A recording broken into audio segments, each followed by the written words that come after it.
name is Anissa. I am studying in 5th class. Today my topic is my favorite cartoon character. My favorite cartoon character is Dora the Explorer. Dora is a 7 years old girl. She is a Latin American girl. Dora is beautiful, energetic girl. Dora loves to travel a lot. Dora's companion is a monkey named Boots. Dora always travel with purple color backpack. Dora travel is full of puzzles, riddles, Spanish language and counting. Dora the Explorer is full of adventures in the jungle. I love to watch Dora in Junior. I watch Dora the Explorer daily after completing my homework.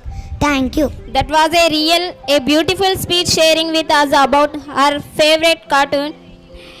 ఎంతో చక్కగా Dora సాహసాల గురించి వివరించారు. నిజంగా మనల్ని కూడా ఒక చిన్న అడ్వెంచర్కి తీసుకెళ్ళినట్లు ఉంది.